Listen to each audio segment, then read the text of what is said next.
delta, point vector.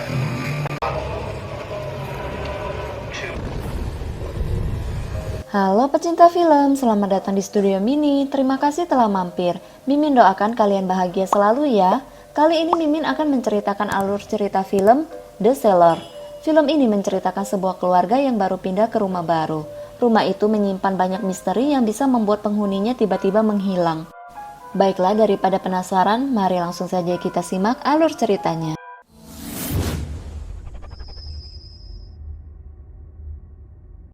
Film dibuka dengan sebuah keluarga yang baru saja pindah ke sebuah rumah besar, namun terlihat sangat kuno dan tua. Keluarga itu terdiri dari sepasang suami istri dan dua anak. Si kakak bernama Ellie dan si adik bernama Stephen.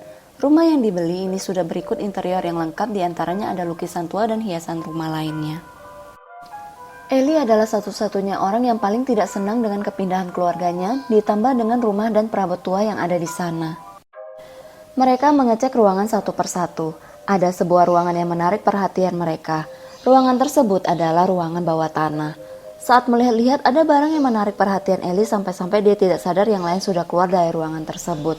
Tiba-tiba saja pintu tertutup dengan sendirinya. Ellie sangat panik sambil memperhatikan anak tangga yang sepertinya ada sesuatu yang bergerak dari kegelapan. Ia yang ketakutan terus berteriak agar keluarganya segera membuka pintu. Beruntung sang ayah berhasil membuka pintu tersebut. Si ibu meminta Ellie menjaga adiknya karena ada pekerjaan mendadak di kantor bersama sang ayah. Malam pun tiba. Ellie sedang teleponan dengan pacarnya sambil membuka laptop. Tiba-tiba sebuah pintu terbuka dengan sendirinya. Ternyata ia dikagetkan oleh adiknya dengan tulang kepala binatang. Orang tua mereka masih meeting hingga larut malam. Di tengah rapat, sang kakak yang masih kesal menelpon ibunya karena kelakuan adiknya yang jahil. Ellie bertanya dari mana adiknya mendapatkan tulang kepala kambing yang biasanya dilambangkan sebagai simbol satanik. Stephen menemukan barang di sebuah ruangan. Ia mendapat info dari temannya kalau rumah ini adalah bekas rumah penyihir yang melakukan perjanjian dengan iblis. Stephen melihat sebuah benda yang ternyata adalah gramophone. Ketika dinyalakan, ada suara seorang pria yang sedang mengucapkan kode seperti rumus matematika dan diakhiri dengan hitungan. Sampai hitungan kelima, lampu mulai berkedap-kedip. Namun, Ellie segera mematikan alat itu di hitungan ke-6. Ellie yang sedang asik menonton TV, tidak menyadari kalau lampu kembali berkedap-kedip, disertai dengan angin yang bertiup kencang dari balik pintu seperti ada sesuatu yang datang. Akhirnya ia menyadarinya dan lampu pun padam. Ellie terlihat sangat ketakutan. Ia kembali menelpon ibunya dan melaporkan kejadian itu. Ibunya menyarankan Ellie agar ke ruang bawah tanah untuk mengecek panel listrik. Awalnya ia menolak, namun karena desakan sang ibu, ia pun terpaksa harus turun. Ibunya mengatakan kalau Ellie harus menuruni 10 anak tangga. Sambil menelpon ibu, Ellie pun mulai menuruni anak tangga dan menghitung. Pada hitungan keempat, tiba-tiba ada hembusan angin. Ellie tetap menuruni anak tangga walaupun ia sangat ketakutan. Pada hitungan ke-9, ia terhenti dan ketakutan seperti melihat sesuatu diiringi dengan air mata yang membasahi pipinya. Lalu ia pun pingsan dan tak terlihat lagi. Tadinya, sang ibu sudah tenang saat mendengar hitungan ke-10 di ujung telepon. Tapi anehnya, ia masih mendengar hitungan yang tetap berlanjut ke 11, 12, 13, dan seterusnya. Ia pun mulai merasakan keanehan dan yakin itu bukanlah anaknya. Kara dan Brian pulang ke rumah lalu segera mencari Ellie. Mereka langsung turun ke ruang bawah tanah untuk mencari anak gadisnya. Namun Ellie tidak terlihat di sana. Pencarian pun berlanjut keluar rumah. Brian dan Kara yang belum juga menemukan anaknya segera melaporkan kejadian tersebut pada polisi. Brian menduga anaknya kabur ke rumah temannya. Namun Kara tahu pasti ada yang tidak beres dengan anaknya sambil memperhatikan ruang bawah tanah itu. Pencarian dilakukan di hutan dekat rumah mereka, namun tidak berhasil juga. Di rumah, sang ibu tampak sedih memikirkan keberadaan Ellie. Kara menceritakan keanehan di malam itu pada Brian. Ia yakin Ellie tidak kabur dari rumah. Kara berinisiatif memasang foto anaknya di mana-mana, berharap sang anak segera ditemukan. Setelah menjemput Stephen dari sekolah, mereka pun segera ke kantor polisi untuk mencari informasi perkembangan pencarian sang anak. Polisi sudah berupaya semaksimal mungkin, namun nihil. Polisi juga mengecek media sosial Ellie yang mana ternyata terdapat unggahan mengenai pelecehan dan kekerasan yang bahkan Kara sendiri tidak tahu akan adanya hal tersebut. Akan tetapi Kara yakin anaknya tidak kabur. Ia berusaha meyakinkan polisi kalau ada yang aneh dengan ruang bawah tanah di rumahnya dan memaksa polisi untuk mengeceknya kembali. Saat sampai di rumah, ia melihat di sisi atas depan rumahnya terdapat sebuah tulisan. Ia pun mencoba untuk mencari tahu arti dari tulisan tersebut. Solve et coagula akrab disebut sebagai pepatah kuno alkemis atau ilmu sains kuno yang menggabungkan kimia, fisika, kedokteran, dan sihir. Simpelnya itu adalah larut dan pengentalan untuk memecah zat menjadi unsur-unsurnya sebelum kembali menjadi sesuatu. Ketika ramuan atau sesuatu dimurnikan dan dilarutkan, jiwa dan roh terpisah dari tubuh. Tubuh dibersihkan dari kotoran sehingga jiwa dapat dipersatukan kembali dengan tubuh. Masuknya kembali jiwa ke dalam sesuatu yang dimurnikan memberinya sebuah bentuk. Nah, kira-kira gitulah ya dari Google. Mimin juga kurang paham nih maksudnya. Stephen yang sedang bermain bola karet di depan pintu dipanggil oleh ibunya untuk menanyakan apa saja yang mereka lakukan di malam kejadian itu. Stephen berkata mereka sempat memainkan gramophone. Keira lanjut memeriksa media sosial Ellie. Ia terkejut saat melihat ternyata anaknya membuat sebuah tato yang hampir mirip dengan simbol pentagram.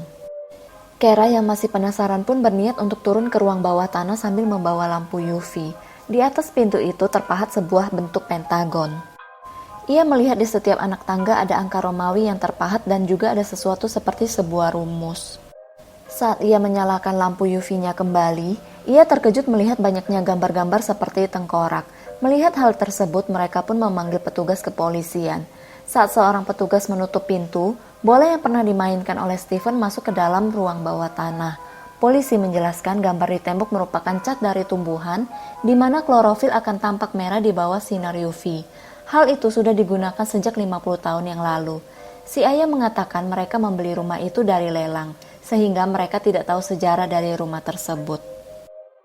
Malam harinya setelah menidurkan Stephen, Keira mencoba untuk menghubungi ponsel Ellie, namun tidak terhubung.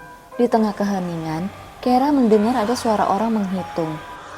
Ia mengikuti hitungan itu sampai ke ruang bawah tanah. Bola karet milik Stephen tidak sengaja tertendang hingga menggelinding di tangga dan mengeluarkan suara pantulan.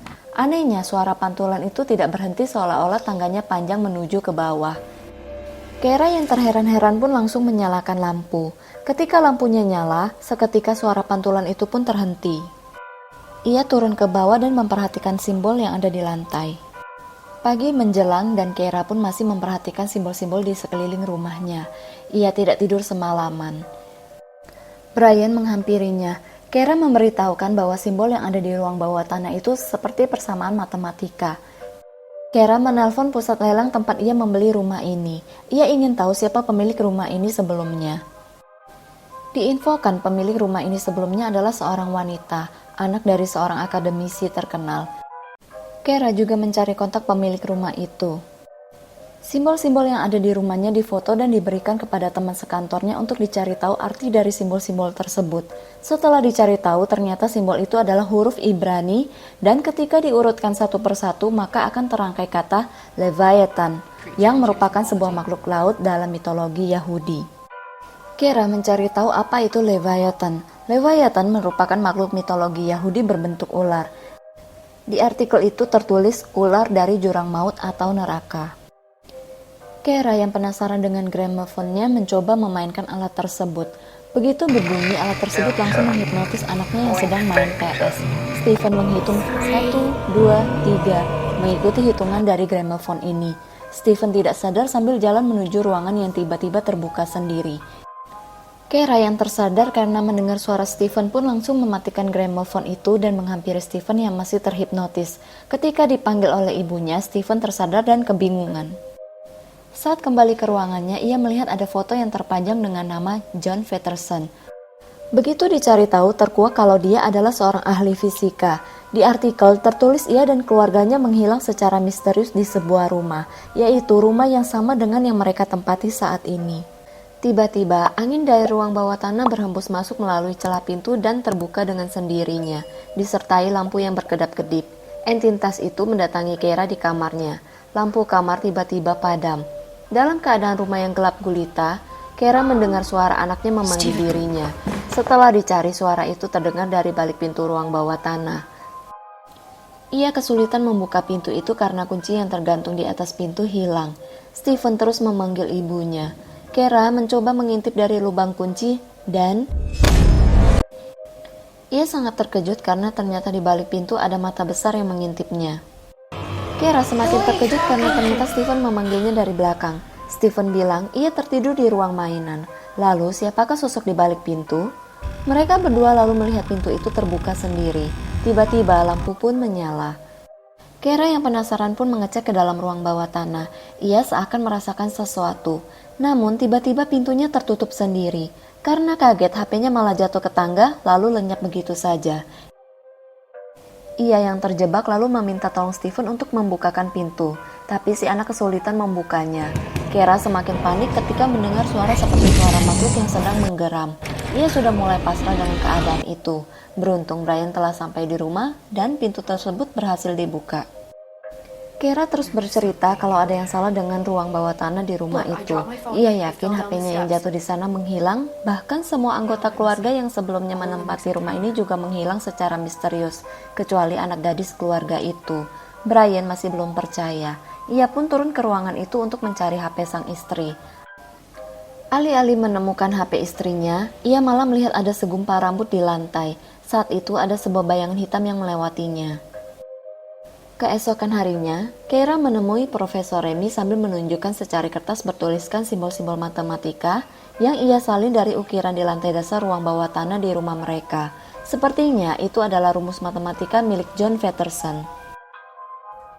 Profesor Remy membaca simbol itu. Saat membaca rumus di kertas itu, lampu di ruangan tersebut berkedap-kedip. Ia bercerita kalau John Patterson memiliki seorang putri bernama Rose. Rose lah yang melelang rumah itu. Rose mengalami trauma atas kejadian di mana semua anggota keluarganya menghilang. Remy mencoba memahami rumus tersebut. Sepertinya itu adalah rumus dimensi atau ruang. Mereka pun saling bertukar nomor telepon, lalu Profesor Remy bilang akan menghubunginya bila rumus sudah berhasil dipecahkan. Kira akhirnya mengganti HP baru. Ia menerima panggilan telepon dari Remy. Remy menceritakan sudah menelponnya beberapa kali, namun yang terdengar hanya suara seseorang yang sedang menghitung 11, 12, 13, dan seterusnya. Remy menjelaskan kalau rumus matematika itu adalah mantra yang belum selesai. Kira terus membahas keanehan-keanehan serta simbol-simbol aneh di rumah mereka pada Brian. Agar Brian lebih percaya, ia pun mengajak Brian ke ruang bawah tanah untuk melihat rumus matematika yang ada di sana. Ia juga menjelaskan bahwa rumus itu merupakan formula untuk dimensi yang berbeda atau dunia lain. Kira meminta Brian untuk mempercayainya, namun Brian tetap bersikuku untuk tidak percaya akan hal-hal aneh tersebut. Brian yang kesal mengambil palu besar untuk menghancurkan lantai yang bertuliskan rumus matematika itu. Kira menyuruhnya berhenti, namun Brian tidak mau mendengarkan. Saat pukulan terakhir, lantai itu tidak juga hancur. Namun tiba-tiba gramofon mulai memainkan piring hitamnya sendiri. Terdengar suara orang yang mulai berhitung.